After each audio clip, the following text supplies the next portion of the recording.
నమస్కారం గురుగారు. నమస్కారం అండి కీర్తి గారు. గురుగారు, విశ్వవసు నామ సంవత్సరంలో మకర రాశి వారికి ఎలా ఉండబోతుంది తెలియజేయండి గురుగారు. సో మనం ఈ పేరులో ఉన్న ప్రకారం విశ్వవసు నేను ఇప్పటిదాకా చెప్పుకునే విధంగా ఉంటే అది ఎగ్జాక్ట్గా మకర రాశి వారు కూడా అలానే ఉండబోతుందండి. ఒక ముఖ్యమైన అంశం ఏంటంటే మకర రాశి వారికి ఏలినాటి శని వెళ్ళిపోతుందండి. అది బాగా సంతోషం. లాస్ట్ 7.5 years నుంచి పడిన బాధల నుంచి ఒక విముక్తి రాబోతుంది, మానసికంగా ధైర్యం రాకపోతుంది, అభివృద్ధిలోకి వెళ్ళిపోతున్నారండి. అయితే మనం డీటెయిల్స్గా చూద్దాం. ఇందులో మకర రాశిలో ఉన్న నక్షత్రాలు కనుక చూస్తే ఉత్తరాషాఢ 2, 3, 4 పాదాలు, శ్రవణం 1, 2, 3, 4 పాదాలు, ధనిష్ట 1, 2 పాదాలంతా మకర రాశిలో ఉంటారు. పేరు బలం కనుక చూసుకుంటే ఎవరిదైనా బో, జా, జీ, జూ, జే, జో, ఖా, గా, గీ ఈ లెటర్స్ లేదంటే మోరాలాస్ ఇదే సౌండ్తో ఉన్న వాళ్ళంతా మనకి మకర రాశి కింద వస్తారు. వీళ్ళకి ఆదాయ రాజ్య పూజ అవమానాలు కనుక చూసుకుంటే మకర రాశి వాళ్ళకి ఆదాయం 14, వ్యయం 2. ఓకే, అద్భుతంగా ఉంది గురు. అద్భుతంగా ఉంది. వీళ్ళకి రాజ్య పూజ్యం 4, అవమానం 3. ఓకే, ఇది కూడా బాగుంది. ఇది కూడా బాగుంది. సో ఇది మనకి గ్రహస్థితిని గట్టి చూస్తే వీళ్ళకి మీనరాశిలోకి శని వెళ్తున్నారండి. మనకి దాదాపు పండగకి ఇంచుమించు అదే టైంకి వాళ్ళు వెళ్తూ ఉన్నారు. గురువు వచ్చేటప్పటికి మిథున రాశిలోకి మే 14న, రాహు కేతువులు వచ్చేటప్పటికి వీళ్ళకి కుంభరాశిలోను సింహరాశిలోను మే 14వ తారీఖు నుంచి ఎంటర్ అవుతున్నారు అనమాట. ఈ యొక్క గ్రహస్థితిని బట్టి మనం గనక సూక్ష్మ గోచారం, లఘు గోచారం అన్న కాన్సెప్ట్ ప్రకారం కనుక చూసుకుంటే ఎలా ఉండబోతుంది వీళ్ళకి చాలా సింపుల్గా మనం చెప్పుకోవచ్చు. వీళ్ళకి మకర రాశి వాళ్ళకి శని ద్వారా స్థాన అర్ధ భృత్యాధికం, తర్వాత రిపు బాధ, వృద్ధి అని చెప్తారనమాట. ఈ 4 మొక్కలని 3 మొక్కలని మొత్తం చెప్పేయచ్చు అనమాట. ఏమంటారంటే వీళ్ళకున్న స్థానము, ధనము, అర్థము, భృత్యం అంటే ప్రొఫెషన్ రిలేటెడ్ మ్యాటర్స్లో అధికంగా ఉంటుందంట. అంటే స్టేటస్ ఇంప్రూవ్ అవుతుందన్నమాట. అంతేకాకుండా వీళ్ళకి శత్రువులు బాధ ఉండే అవకాశం ఎక్కువగా ఉంటుంది.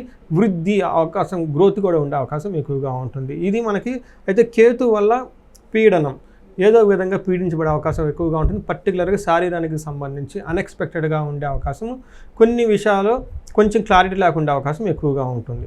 మనం డీటెయిల్గా కనుక చూసుకుంటే వీళ్ళకి ఒక మంచి హ్యాపీ మూమెంట్ ఏంటంటేనండి, వీళ్ళకి ఏలినాటి సెల్ నుంచి బయటకు వచ్చేస్తున్నారు. నార్మల్ లైఫ్ అయిపోతుంది. ఆపర్చునిటీలు అన్నీ వచ్చేస్తాయి. చక్కగా బోల్డ్గా అన్ని విషయాల్లో డెసిషన్ తీసుకోవచ్చు. అయితే వీళ్ళకి మనకి ఎలాంటి శని మంచి చేయబోతున్నారంటే మనకేం చెప్తారంటే శని కనుక 3వ ఇంట్లో ఉంటే స్త్రీ భోగం, మనస్సౌఖ్యం, బుద్ధి యత్నాతి సిద్ధికృత్, ఓకే, స్వస్థాన ప్రాప్తిమారోగ్యం, రవిపుత్రే తృతీయగే అని చెప్తారనమాట. మనకేం చెప్తారు, 3వ ఇంట్లో కనుక శని ఉంటే వీళ్ళకి స్త్రీ భోగం అని చెప్తారు, లేదంటే పురుష భోగం లేడీస్ అయితే కనుక. అంటే ఒక రకంగా చెప్పాలంటే భార్యాభర్తల మధ్య అన్యోన్యత పెరగటము, లేదంటే ఆఫీసులో కొలీగ్స్ కానీ ఎవరైనా ఉంటే కనుక వాళ్ళల్లో మనం అందరితో కలిసి వర్క్ చేయాలి కాబట్టి ఏమైనా కనుక వైరము, ఏదైనా కనుక ప్రాబ్లమ్స్ ఉన్నా కానీ అవన్నీ తొలగిపోయేసి ఒక మంచి హార్మోనితో చక్కగా వర్క్ చేసే అవకాశం ఎక్కువగా ఉంటుంది. చాలా బాగుంటుంది అన్నమాట. అంతేకాకుండా మనస్సౌఖ్యం, మనసు అంతా చాలా కంఫర్టబుల్గా లగ్జరీగా ఉంటుంది. బుద్ధి యత్నాతి సిద్ధికృత్. ఇప్పుడు దాకా ఏలినాటి శని వల్ల ఉండటం వల్ల వాళ్ళు సరిగ్గా బుద్ధి సరిగ్గా పని చేయకపోక మనంట నెత్తిన శని కూర్చొని ఉన్న రే పని చేసిన అది పోతుందండి. అది పోయేసి మైండ్ చాలా షార్ప్గా తయారవుతుంది. షార్ప్గా చేసి ఏదైనా కనుక ప్లాన్ చేసినా, ఏదైనా డెసిషన్ తీసుకున్నా చాలా యాక్యురేట్గా ఉండేసి అనుకున్న విధంగా వాళ్ళు ఏదైతే ప్లాన్ చేస్తారో అది ఎగ్జిక్యూట్, అది రిజల్ట్ వచ్చేస్తుంది. సో ఆల్వేస్ 3 ఉండాలి. మన ప్లాన్, జ్ఞానం ఉండాలి, ఎగ్జిక్యూషన్ ఉండాలి, ఫైనల్ రిజల్ట్ సిద్ధి ఉండాలి కదండి. ఇవి 3 సింక్ అయి పర్ఫెక్ట్గా వెళ్ళిపోతూ ఉంటారండి. ఇది ఒక మంచి శని యొక్క మంచి ప్లేస్ని మనం చెప్పుకోవాలి. అంతేకంటే స్వస్థాన ప్రాప్తి ఆరోగ్యం. ఇంతకుముందు వాళ్ళు ఆల్రెడీ ప్రమోషన్లు వచ్చేసి ఇళ్ళు కోల్పోయి, ధనం కోల్పోయి, పొరుగు ప్రదేశాలు పోయి అన్నీ పోయి ఉంటాయి అనమాట. అన్ని మకర రాశి వాళ్ళంతా పోగొట్టుకునే ఉంటారు ఇప్పటిదాకా. ఇవన్నీ మళ్ళీ తిరిగి వచ్చేస్తాయి. అందుకని మరి పెద్దవాళ్ళు కూడా ఊళ్ళల్లో చెప్తూ ఉంటారు అనమాట, ఏలినాటి శని ఏం బాధపడకు, ఇబ్బంది పెట్టినా కానీ శని మళ్ళీ వెళ్ళేటప్పుడు ఇచ్చేసి వెళ్ళిపోతూ ఉంటారు, ఏం బాధపడద్దు. నాకు కూడా చాలామంది చెప్పుకుంటారు అనమాట. అందుకని చెప్పేసి మనకి పెద్దవాళ్ళు అంటుంటారు, ఏలినాటి శని అయితే బాధపడకు, శని వెళ్ళేటప్పుడు అన్నీ చెల్లిపోతారని చెప్తూ ఉంటారు. వాళ్ళకైతే రెమెడీ చేస్తుంది అనమాట. ఇది మనకేమంటే మనకి ఊళ్ళల్లో జనాలు నోటికి వెళ్ళిపోతుందండి శాస్త్రం. ప్రతి ఒక్కరు జ్యోతిష్కులేరండి ఇండియాలో. అన్ఫార్చునేట్లీ ఇప్పుడున్న జనరేషన్ తప్పక ఊళ్ళల్లో అందరికీ తెలుస్తుంది ఇది కార్త, ఓకే, ఇది రోహిణి కార్త, ఇది వచ్చేటప్పటికి విశాఖ కార్త, ఇప్పుడు వర్షం పడుతుంది, ఇప్పుడు విత్తనాలు వేసుకోవాలి, ఇప్పుడు ఇది చేయకూడదు, అన్నీ తెలిసిపోతాయండి వాళ్ళకి. అలానే పూర్ణిమ వచ్చింది, ఈ పూర్ణిమకి ఇది చేయాలి, ఈ పూర్ణిమతో ఇలా ఊళ్ళల్లో ఇలా మానసిక ఎక్కువగా ఉంటుంది, పోలేరమ్మ వస్తుంది, ఇవన్నీ చెప్తూ ఉంటారండి. అసలు అన్నీ వాళ్ళకి ఎలా తెలుస్తుంది అంటే అండి, పెద్ద చదువుకొని కూడా అన్నీ తెలిసిపోతాయి. అవును గురుగారు. అందుకని మొహం చూడగానే కొంతమంది చెప్పేస్తుంటారు. ఎవరంటే నార్మల్గా ఉన్న జనాలే చెప్పేస్తుంటారండి. తర్వాత అమ్మవారు వచ్చేసింది ఇక్కడికి, ఇవన్నీ చెప్పేస్తుంటారు. నేను భలే ఆశ్చర్యపోతుంటాను. వాళ్ళ కామన్గా మాట్లాడుకునే మాటల్లోనే ఎంత పెద్ద గొప్ప జ్ఞానం ఉంటుంది.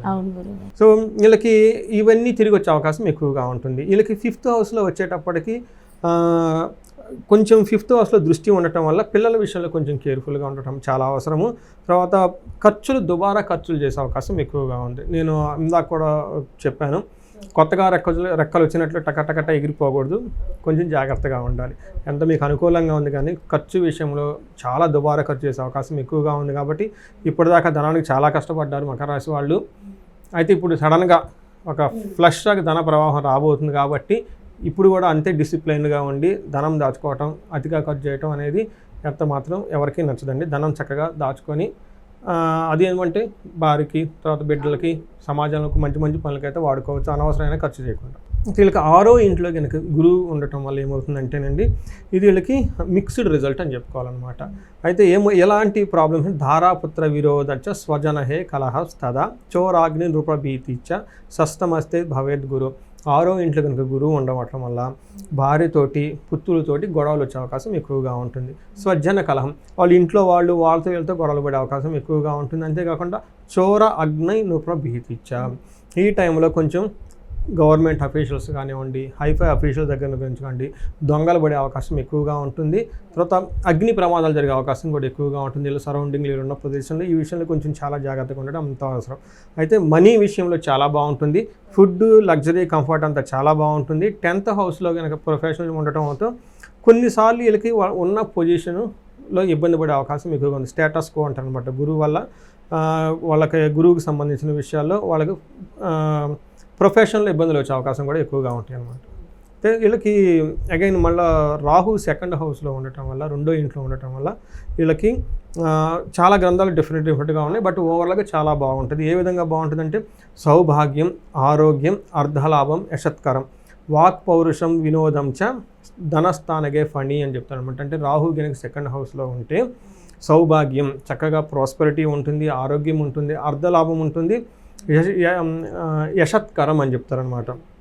కీర్తి ప్రతిష్టలు చాలా ఎక్కువగా ఉంటాయి. అందుకని వాక్ పౌరుషం, చాలా కఠినంగా మాట్లాడే అవకాశం ఎక్కువగా ఉంటుంది.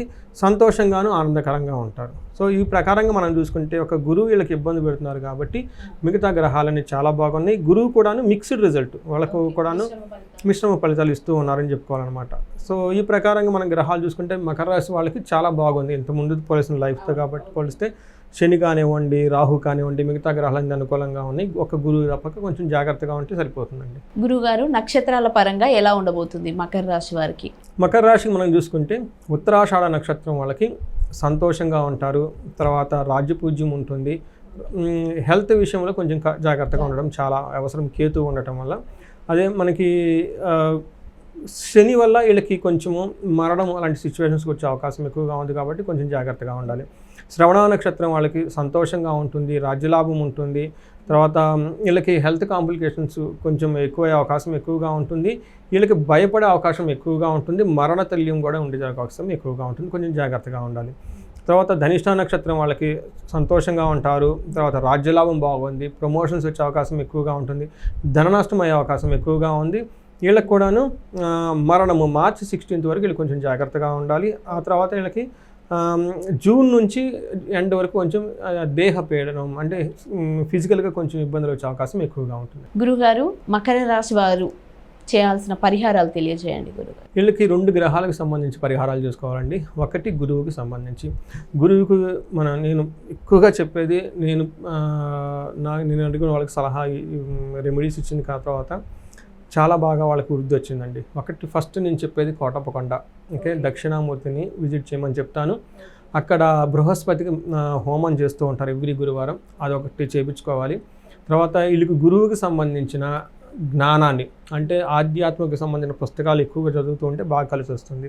పర్టికులర్గా భగవద్గీత 1-2 శ్లోకాలు చదువుకొని బయకి వెళ్ళిపోవటం. ఎందుకంటే భగవద్గీత ఫలస్థుతిలో కూడా ఉంటుంది. భగవద్గీత ఒక్క శ్లోకం చదివినా, 2 శ్లోకాలు చదివినా కానీ నారదుడు, తుంబురుడు, తర్వాత నవనాగులు వాళ్ళకి సపోర్ట్గా ఉంటాయంట.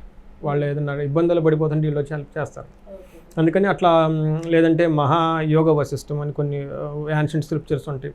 అట్లానే మనకి అష్టావక్ర గీత, ఇలా అవధూత గీత, లేదంటే మనకి ఇంకా ఉపనిషత్తులు, ఇవన్నీ ఈజీ అండి. ఈ రోజుల్లో మనకి అన్ని లాంగ్వేజ్ల్లో ఇంగ్లీష్లో కూడా ఉంటాయి, గూగుల్ చేసుకోవచ్చు. మనకి చాలామంది వాటి గురించి ప్రవచనకారులు బాగా ఎక్స్ప్లెయిన్ చేస్తున్నారు. వాటిని వినటం కానీ చదవటం కానీ కనుక చేస్తే గురువుకి సంబంధించిన దోషం ఉంటే పోతుంది. అంతేకాకుండా వీళ్ళు కొంచెం ఆశ్రమాలకు వెళ్ళటం, యోగాలు చేయటం, మెడిటేషన్ చేయటం, ఇవి కనుక చేస్తూ ఉంటే చాలా బాగా చక్కగా వస్తుంది. అలానే లేదని ఇంపార్టెంట్ డెసిషన్ తీసుకునే ముందు గురువుకు దండం పెట్టుకొని, లేదంటే గురువుల యొక్క ఆశీర్వాదం కనుక తీసుకొని చేస్తే బాగుంటుంది. గురువు ఒక్కళ్ళు కొంచెం ఇబ్బంది పెట్టే ఉన్నారు కాబట్టి ఆ గురువుకి బాగా చేయాలి. అందులో ఒకటి మెయిన్ ముఖ్యంగా కేతువుకి చేయాల్సింది ఏమంటే గణపతికి గరికతో కనుక పూజలు చేస్తూ ఉంటే బాగా కలిసి వచ్చేస్తుంది. కేతువుకి సంబంధించి మనకి ఇంకా వైడూర్యాన్ని పెట్టుకున్నా కానివ్వండి, చాలా బాగా కలిసి వచ్చేస్తుందండి. ఇవన్నీ కనుక చేసుకుంటే కేతువు నుంచి గురువు నుంచి కరెక్ట్గా పరిహారాలు చేసుకుంటే మిగతా అంతా బాగుందండి. ఓకే గురువుగారు, మకర రాశి ఫలితాలు, వాళ్ళు చేయాల్సిన పరిహారాలు తెలియజేసినందుకు చాలా చక్కగా తెలియజేశారు. చాలా చక్కటి ఇన్ఫర్మేషన్ ఇచ్చారు మాకు. ధన్యవాదాలు గురువుగారు. ధన్యవాదాలు.